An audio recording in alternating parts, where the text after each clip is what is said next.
देवानेच मला या घरात स्वीकारलं. मला मला आपल्या घराची कुटुंबाची उणीव कधीच नाही भासू दिली. तुमचा विश्वास बसू दे किंवा नको बसू दे, पण मला खरंच तुमच्यात माझे आई बाबा दिसले.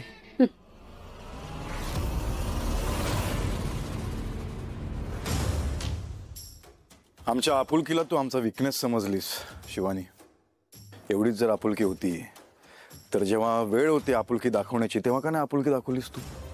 तुला माहिती होतं शिवानी ती स्वरा तुझ्याच ऑफिसमध्ये काम करते आणि तिला आमच्या प्रॉडक्टमुळे रिॲक्शन झाले. का नाही सांगितलीस तू ही गोष्ट आम्हाला? तुला हे पण माहिती होतं की आम्ही मार्केट बनवून सगळा माल परत मागवलाय, पण एकच प्रॉडक्ट तिच्यापर्यंत पोहोचलं. कसं पोहोचलं? तुला प्रश्न नाही पडला? नाही, हे सुद्धा तिचंच कारस्थान असेल नाही का?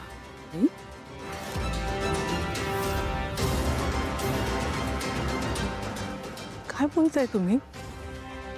मला खरंच असं वाटतंय सगळ्यांना की हे सगळं माझं कारस्थान आहे. आम्हाला नाही, तूच म्हणतेस असं. कोर्टात सुद्धा तू या प्रश्नाचं उत्तर दिलेलं नाहीयेस आणि आता पण देत नाहीयेस.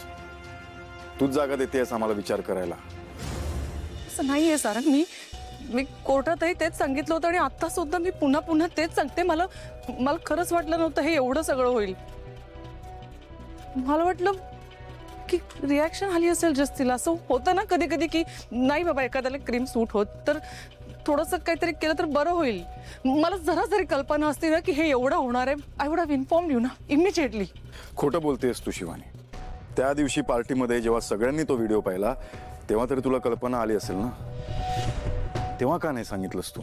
सारंग अरे असं काय करतोस? त्या दिवशी पार्टीत केवढे गेस्ट होते. त्या सगळ्यांसमोर हा विषय काढला असता तर प्रकरण आणखीन चिघळलं असतं. बिसाइड्स तू चिडला असतास अरे माझ्यावर. काय फरक पडला असता? त्यावेळेला ती गोष्ट महत्वाची होती. कम ऑन, पार्टीचे काही बेसिक एटिकेट्स असतात ना. एटिकेट्स माय फूड. अडचणीच्या वेळेला कसले आले एटिकेट्स? तू सांगायला हवं होतं शिवानी. सारंग तू चिडला असतास रे माझ्यावर.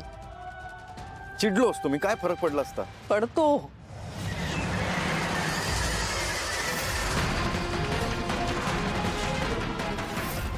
मला फरक पडतो.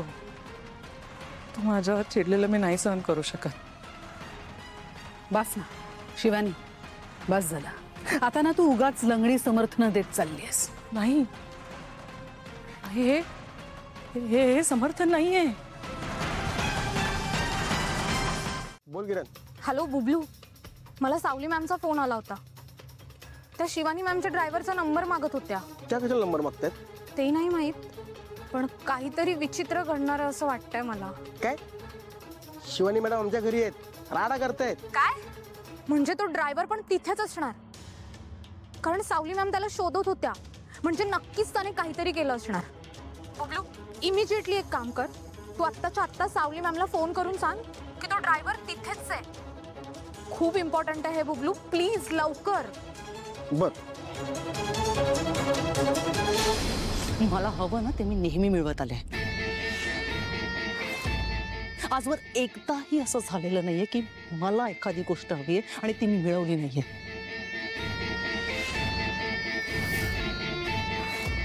त्यासाठी मी आकाश पाताळ सुद्धा एक करेन, पण मला जे हवं ना ते मिळवण्यासाठी मी कुठल्याही थराला जाऊ शकते. आणि ह्यालाच तर प्रेम म्हणतात ना रे. याला प्रेम नाही म्हणत, हाव म्हणतात. आणि मला मिळवायला मी काही वस्तू नाहीये, माणूस आहे शिवानी. ओके ओके फाईन, तू माणूस आहेस, पण जशी प्रत्येक वस्तूची एक किंमत असते ना तशी माणसाची सुद्धा किंमत असते ना.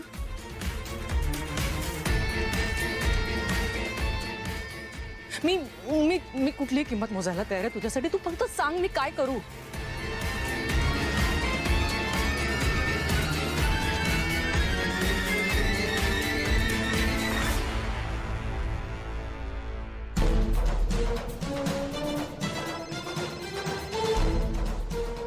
सावलीने फोन करा उचलत आहे.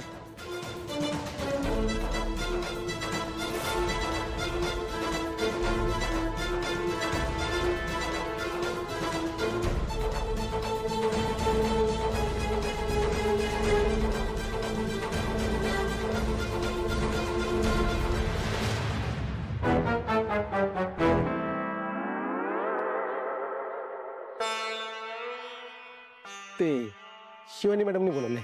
कशाला? मला नाही माहिती. मॅडमनी मला फोन नाही केला. कसे करते आतमध्ये बिझी आहेत त्या. तू एक काम कर, तूच विचार विचार विचार चल.